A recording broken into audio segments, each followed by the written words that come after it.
Welcome back to the program. Right there we were watching the Senate, but it has just been adjourned due to lack of quorum. So we'll be keeping up tabs on that. Right now we get into our segment, which is the health segment, because today is a Tuesday and our topic of conversation today is Fit for Purpose Health Workforce. And joining me for that conversation is none other than Dr. Kelly Olwoch. He is the CEO, Kenya Medical Training College, that is KMTC. Welcome to the program. Thank you. All right, if we may just begin by first defining what we are about to get into, and that is the Fit for Purpose Health Workforce. When we talk about Fit for Purpose Health Workforce, what are we talking about? Thank you so much. The vision of Kenya Medical Training College is to develop fit for purpose human resources for health through transformative training, research and consultancy services. We look at the issue of fit for purpose through the lens of quality that we are supposed to be able to produce at Kenya Medical Training College. And therefore, we would want to ask ourselves, who then defines quality? Quality is defined from the lens of the consumer, from the lens of the client, the employer, and the general public who receive the services of our graduates. So to us, quality is defined in terms of, is our graduate able to perform the task that they have been trained to perform? And we look at Kenya Medical Training College, our vision being a competitive institution in training human resources for health. In terms of global market, are we able to provide training that meets local expectation of a human resource for health?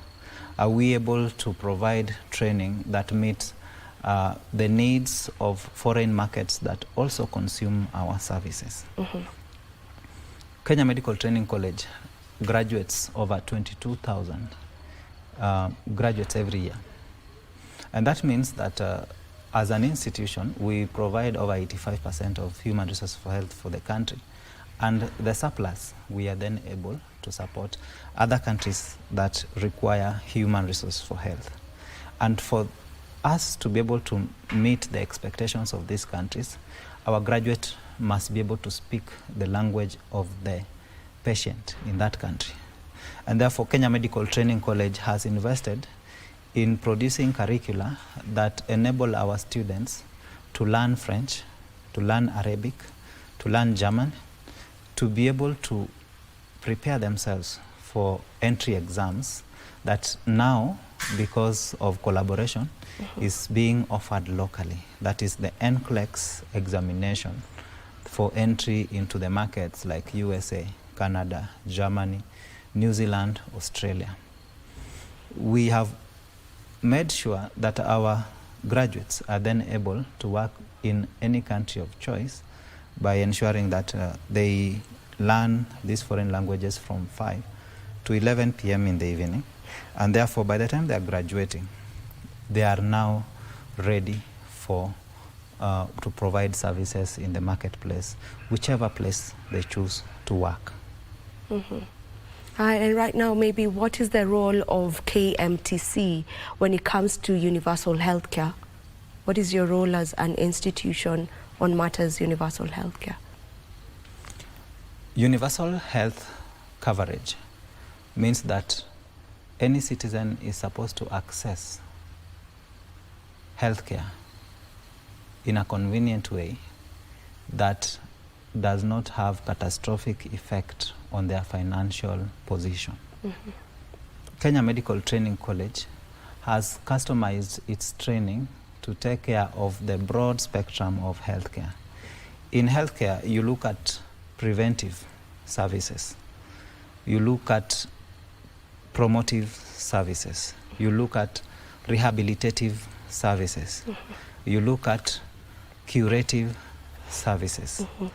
Kenya Medical Training College therefore has customized its programs to address all this spectrum.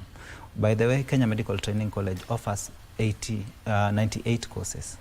And these courses are supposed to address challenges of the community at primary healthcare level,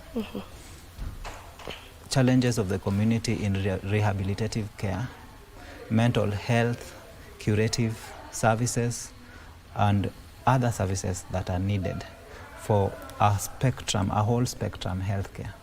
So Kenya Medical Training College therefore addresses the needs of the community. Every single day, KMTC students, together with healthcare professionals, access over 450 health facilities in the country. Additionally, our students work at community level.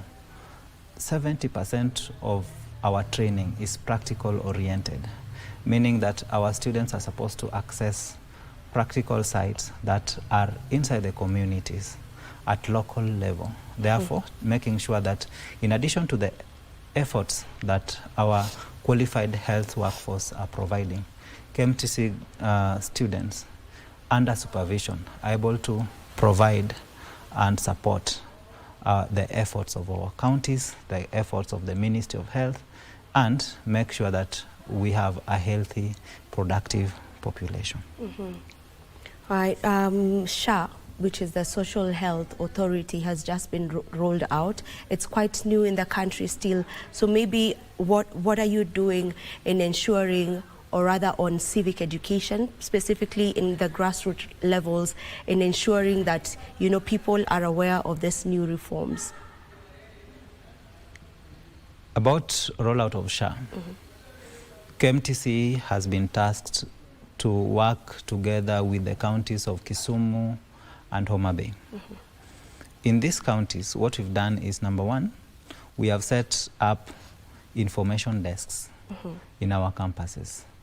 In Kisumu County, the college has 3 campuses. In Homa Bay County, the college has 4 campuses. In all these campuses, we have information desks. Number 2, we have formed a team of people who work in our institution, the SHA, the county government, and the national government officers working at county level, so that we're able to work together with community health promoters, chiefs, to be able to register all the citizens who reside in these counties, to support in their registration to be members of SHA. Last week alone, KMTC conducted 2 medical camps, one in Oyugis and another one in Homa Bay. And in these medical camps, apart from community diagnosis and treatment of ailments and referrals, the major activity in these medical camps was to pass out the information about registration of SHA and the benefits of SHA compared to NHIF that we have been running on. In addition to that, our institution has a properly managed communication department. And therefore, through this communication department, we pass out information on registration, access to registration avenues, and need and frequently asked questions being taken care of, to make sure that all those who have any challenge in registration are supported in this teamwork, to make sure that everyone is registered under SHA. And as someone who is a stakeholder in health, you know, maybe what specific skills do you feel are currently lacking in our health workforce at the moment right now? We have, in the recent past, noted that there is need to step up skills on medical insurance. So Kenya Medical Training College has formulated a course together with stakeholders on medical insurance, graduates of which are then supposed to work in SHA to support in claims management, and pre-authorization of those who need support, and also to make efficient services offered in SHA. Additionally, there is a gap in community level, in that we have CHPs working at community level, but we also need other professionals at this level. We need community health assistants. We need nutritionists working hand in hand with community health promoters. We need health promoters. We need public health officers. And therefore, Kenya Medical Training College has formulated courses that address primary healthcare needs of the country. The biggest challenge that the country may face is cases of self-referrals, where cases or ailments that could be managed at lower levels are managed at very high levels. SHA has come to address that challenge. But even as SHA addresses that challenge, there is need for information at community level about choices of food to eat, about hygiene, about self-care, physical care of an individual, and health-seeking behavior at community level. Understanding that information given at primary healthcare level and at household level is capable of preventing a lot of challenges that may arise later. Yes. All right, so maybe what strategies can we implement as a country to improve retention rates among healthcare professionals? You know, because you had mentioned earlier that right now we train, yes, healthcare professionals right here in the country, but they don't just deal with the local people. Most of them go outside to try and get greener pastures. So what can we do in order for us to just try and retain, you know, professionals in the healthcare sector? Thank you for that. Number one, the economy depends on, number one, the health workforce producing locally, and also what we would call foreign remittance, like foreign currency.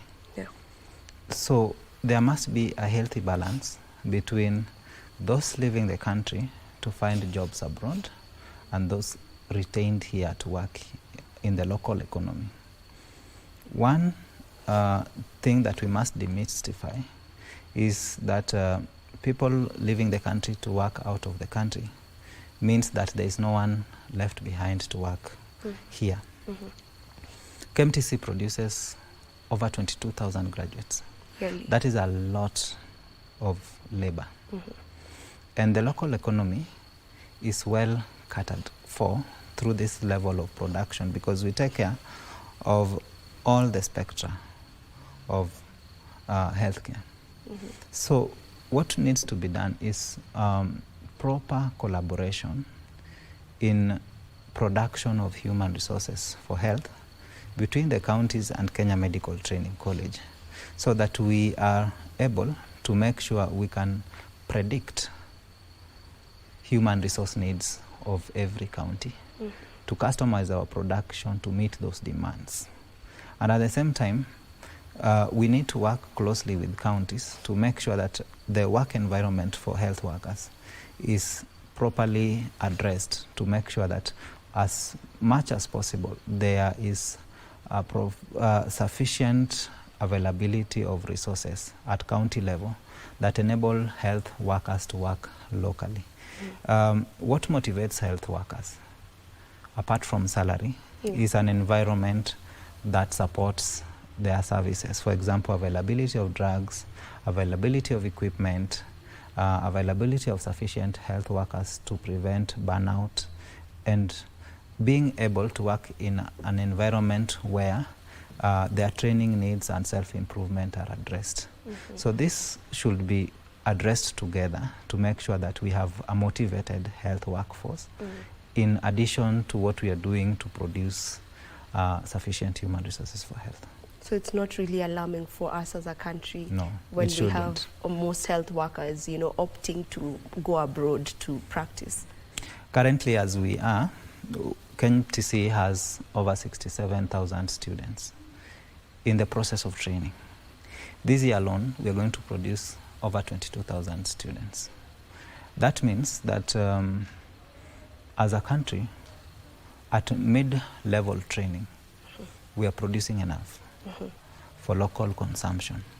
But at the same time, a health worker upon graduation, within 1 year, should be gainfully employed, either locally or out of the country.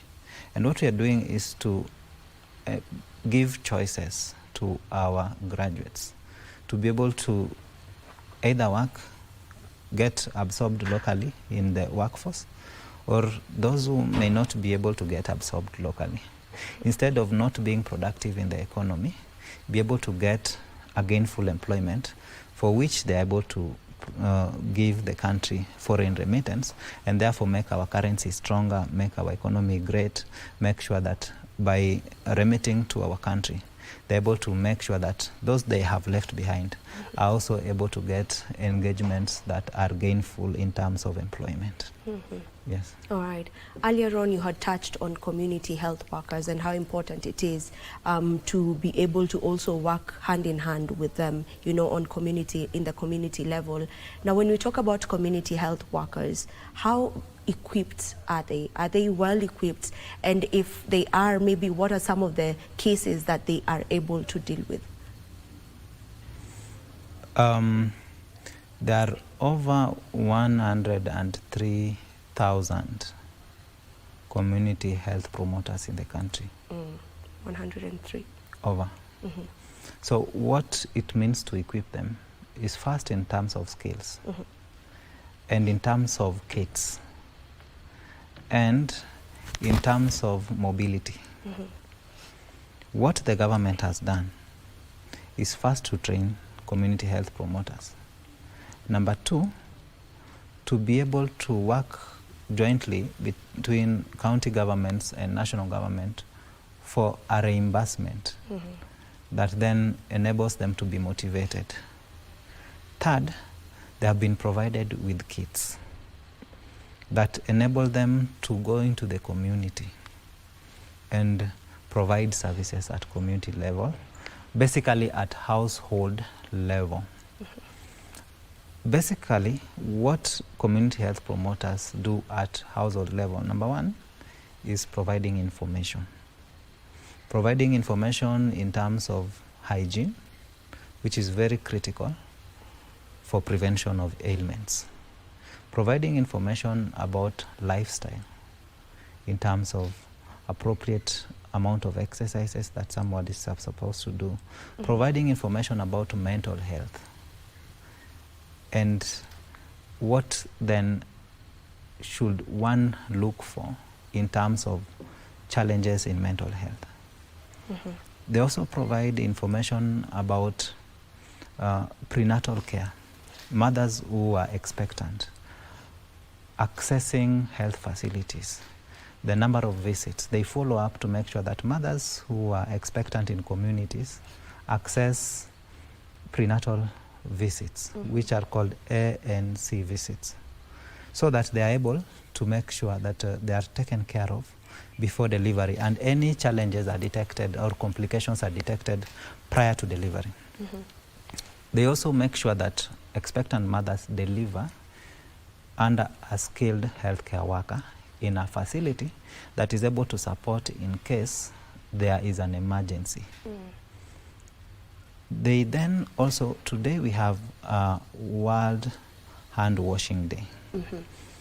It is very important for the community health promoters to educate households on the importance of hygiene, making sure that we have clean environment, surroundings of homesteads being clear, bushes being cleared, making sure we are not having stagnant waters, making sure that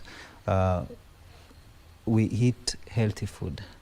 All these are services that community health promoters provide at community level. In addition to that, there are those chronic illnesses like hypertension, like diabetes.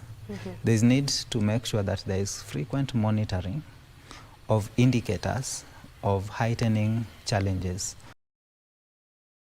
that then community health promoters are then able to give information as to whether there is need for seeking additional care.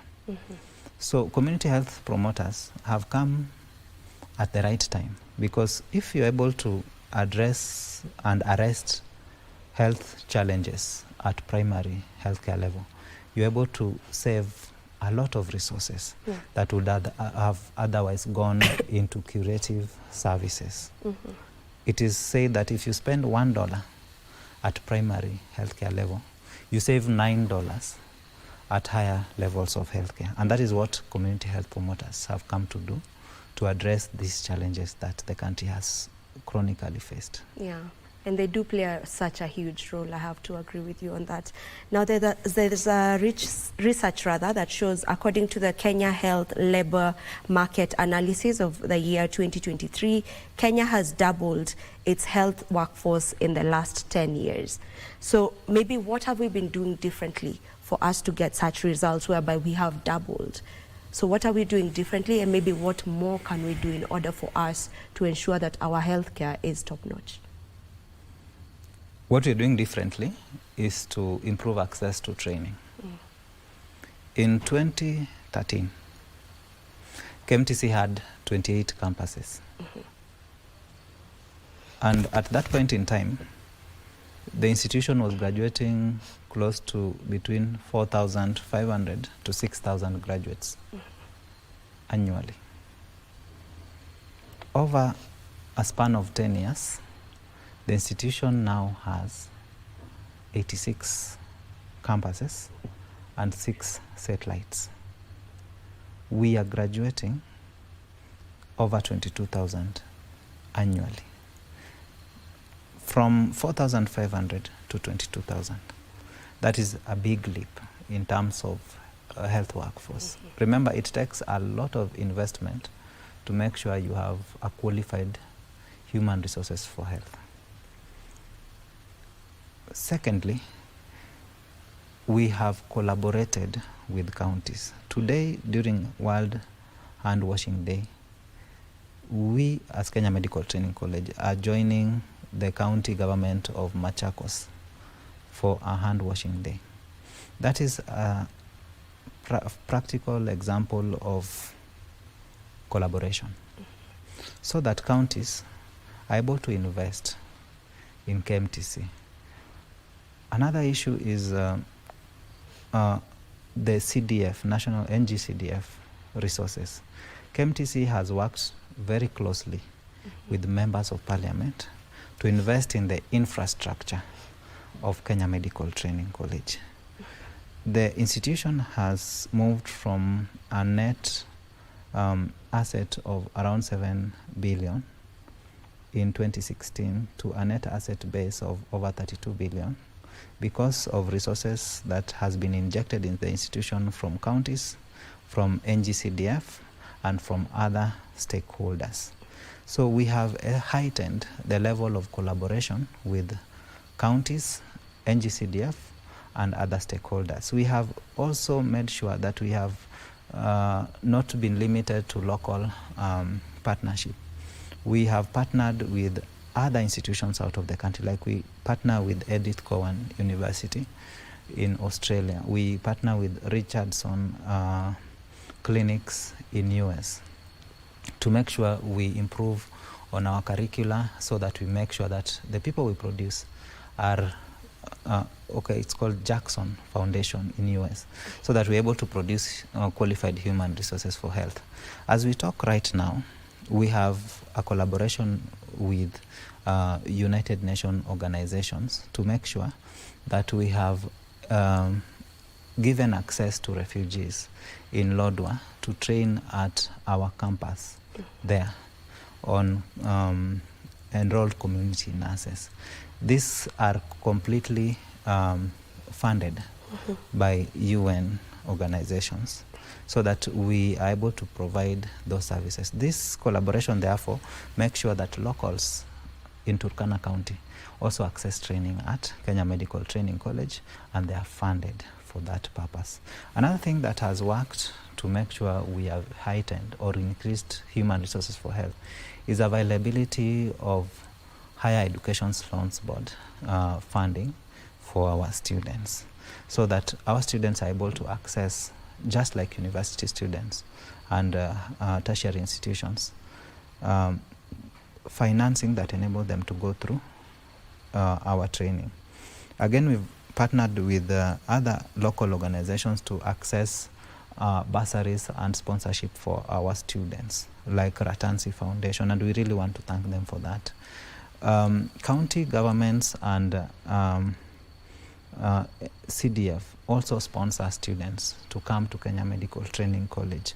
That way, we've also had an increase in the number of courses that are being offered and the number of students at Kenya Medical Training College. Additionally, we have had increase in the number of courses that we provide at Kenya Medical Training College, currently providing 98 courses in 18 departments and 7 faculties. That means that there is a varied amount of choices that people who want to train at Kenya Medical Training College can access. And then another thing that has increased our capacity to deliver in terms of numbers is embracing e-learning platform, e-library, and what we call ERP, that then enables learners to access learning materials remotely, even as they work in their environment. So, for example, higher national diploma programs, some of them, learners don't need to leave their work environments permanently to be at KMTC. Partly, they are able to access their learning materials online, and for a short period of time, they're able to come to learn practical elements of those courses at Kenya Medical Training College. So that level of flexibility has given the institution the capacity to provide and admit more students in our courses, and therefore that means that we have been able to step up the number of graduates that leave the institution in a way that we are able to take care of quality, we are able to take care of the demands for local human resources for health, and even have surplus that we are able to give to other countries. As we almost come to a close of this conversation that we've been having on fit for purpose health workforce, maybe just how emergency ready are we? And by we I mean the doctors in practice, the nurses in practice, you know, people in the health sector who are in practice at the moment. Just how emergency ready are you equipping them to be? For example, right now as a country we are dealing with an emergency that is the mpox. So just how ready are we when it comes to emergencies? The COVID-19 pandemic taught the country the need to be ready. And as Kenya Medical Training College, we have almost always preempted need to be ready any day, anytime for challenges that may emerge in our health environment. Right now, we have NPOX. Yeah. And then what do we need to make sure we do at our training level to make sure that the human resources we produce have skills to tackle mpox? Yeah. The first thing is to make sure we have trainings that address such challenges like public health. We as Kenya Medical Training Colleges, because of our spread, we have campuses at border points, linking with the support that we get from the Ministry of Health through the State Department for Public Health and Sanitation. We're able to provide rapid responses at our border levels. We have campuses in Busia, we have campuses in our border with Loitoktok, our border with Tanzania. We have campuses in Mandera, we have campuses in Lamu, Lodwar, And that makes it possible for us to collaborate with the ministry to give support. The fact that we are also producing sufficient human resources for health, for preventive care, then gives us the capacity to be ready. Additionally, the institution has collaborated with partners like KOICA, a South Korea agency, to make sure we heighten the capacity for training on what is called emergency medical technicians course. These are people who are supposed to help us in emergency situations.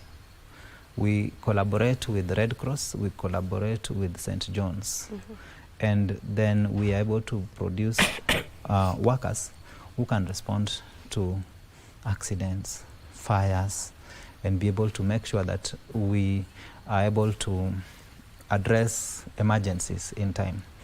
Right now, we are looking at being able to provide training on resuscitation for households and first aid for households, so that that maid at home can address choking of a child in the absence of a mother or a father, so that we do not lose lives in situations that we can provide skills. So we are doing that. We are piloting together with partners, and then we will be able to make sure that every household has capacity to respond to emergencies like first aid responses. We have also programmed to support what we will call first responders or bystanders.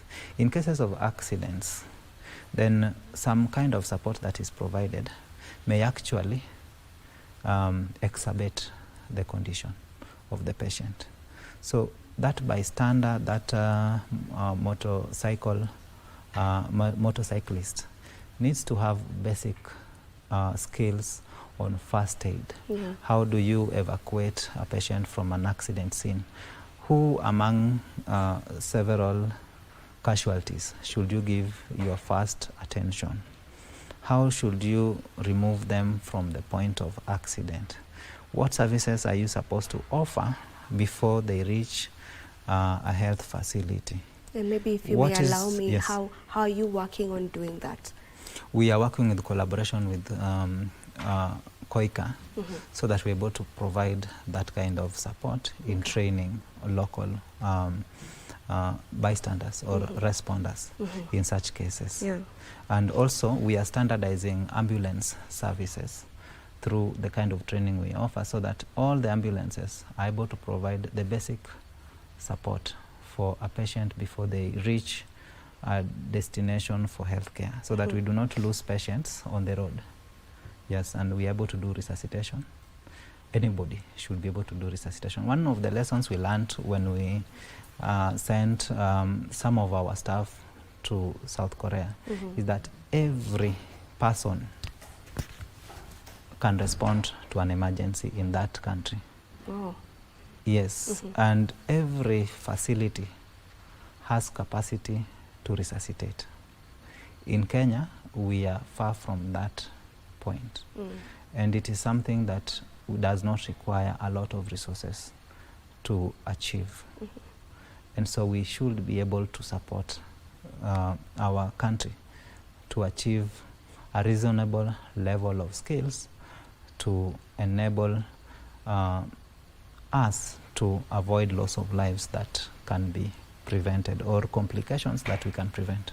Okay. All right. And on my last question, maybe what projections do we have regarding future health trends? The future health training must be able to respond to emerging technologies like AI.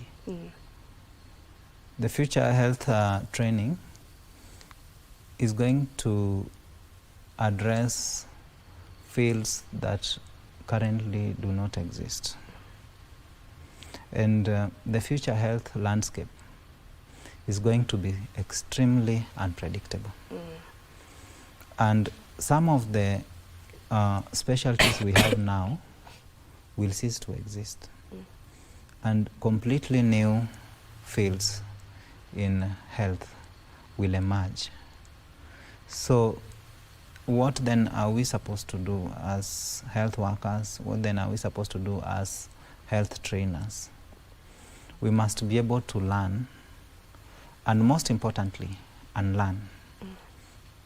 And again, be able to assimilate new information as quickly as possible.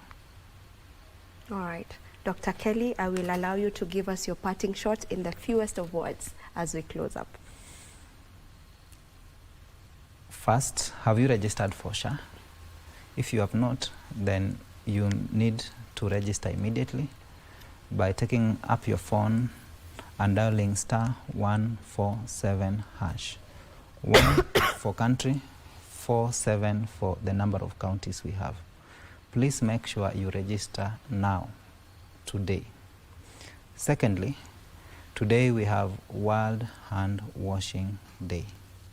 Please practice frequent hand washing.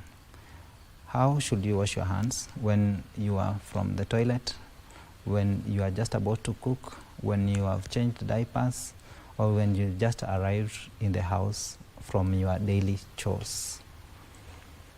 Third, Kenya Medical Training College provides opportunities for those who want to study medical courses. We have 86 campuses and 6 satellites spread across the country, and we do our admissions in September and March. We want you to look out for opportunities for training at Kenya Medical Training College, the premier medical training college in the country, East Africa and Central Africa.